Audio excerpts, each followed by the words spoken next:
Hi there, my name is Phil Anderson and I'm running for United States Senate to represent Wisconsin. We had a really good first breakfast with the candidate this morning at the Lumber Inn in Delafield. Thanks to those of you who came out. Went very well. I got asked a very good question by one of the attendees, and that is, what do you think is the most important issue of your campaign? And the most important issue for me, and I think it should be for every thoughtful candidate who's running for federal office, and that is the issue of war. Right now, the United States is in a state of war, and we have been in a state of war for decades and decades and decades. Our military, with our tax money and with the authority given to them by our representation, is attacking people and killing people all over the world, occupying areas. We have involvements in foreign countries, toppling dictators, changing regimes, manipulating the economies of other countries. We're stationed all over the world, all over Europe, Southeast Asia. We're still there. We're everywhere. It costs a ton of money. We're killing people. We're affecting people's lives, not only the people that live in other countries where we are, but the lives of our own citizens, the lives of our own husbands, wives, brothers, sisters, sons and daughters, in tremendously impactful ways. The people that serve in the military, God bless them, and I thank them. But the most important thing that we owe them is not more equipment or better training. It's the discretion.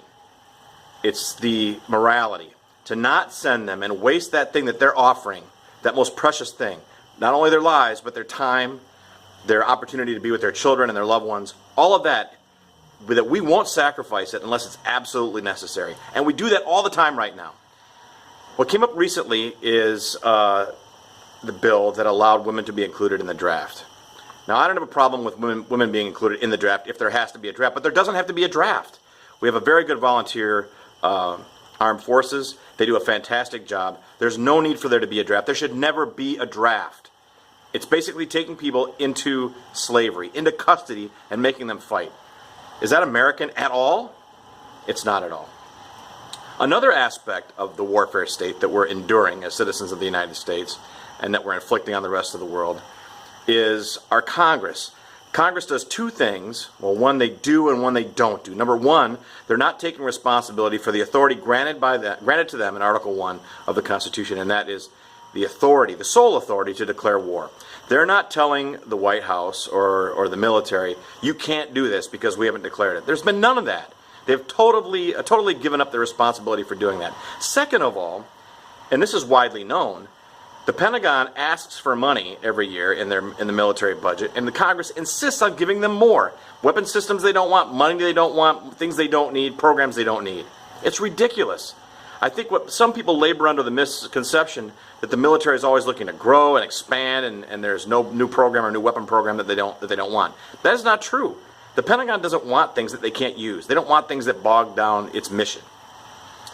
The Congress is completely out of control, both in what it does and what it doesn't do. As your senator, I will fight to do two things in this regard. Well, actually more than two, but in regards to this specific issue. Number one, I will insist that Congress have decision-making power, that returns to the Congress, and that we have the decision-making power over when and where we go to war, and that there be a formal declaration if we're going to inflict violence on people from other countries. And number two, we're going to try and scale back the military budget at least to the point where it's down to what the Pentagon wants it to be, and not continuing to shovel them money. Because the problem isn't that Congress wants to wage more war, although in some cases they do, because playing the fear card against Muslims or Russia or whatever is good for politics for both Republicans and Democrats now.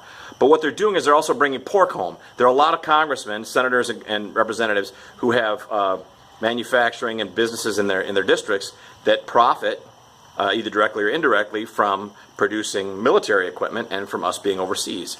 Now, that's a total contradiction.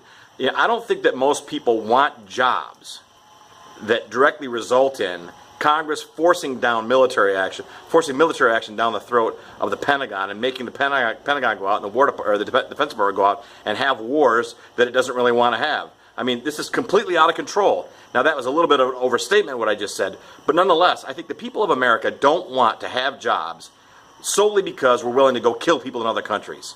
That's sick and it's immoral, and I think most people don't even realize it. I think almost nobody realizes that. But it's time to come to grips with that. There are other things that our productive capacity can be doing. There are other things that it can be doing with that productive capacity, with the genius of the American people, with entrepreneurship, and the things that we possess as free people in an almost free market. That's what I'll stand for as your senator. Let's get the Congress back on the right track in terms of its relationship with the executive branch and the Pentagon in terms of dealing with war. And let's bring our troops home. Let's divest ourselves of overseas operations, both the facilities and the commitments that we have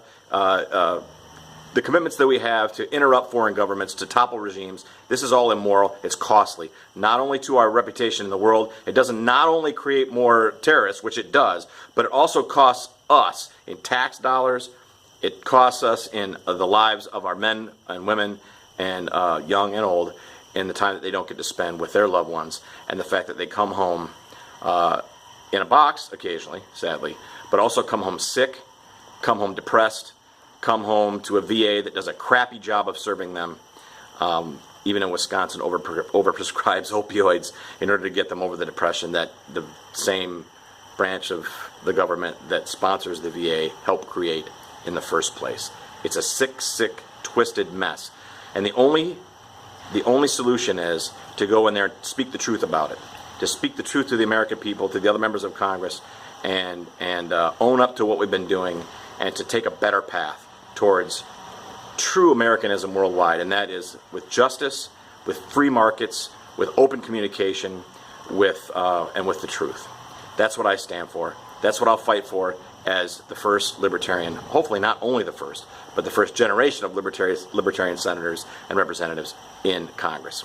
So I hope that you'll vote for me. I hope they continue to follow along with the campaign for number 4, philanderson.org. And I will be seeing you soon and talking to you soon. Thank you very much, and good night.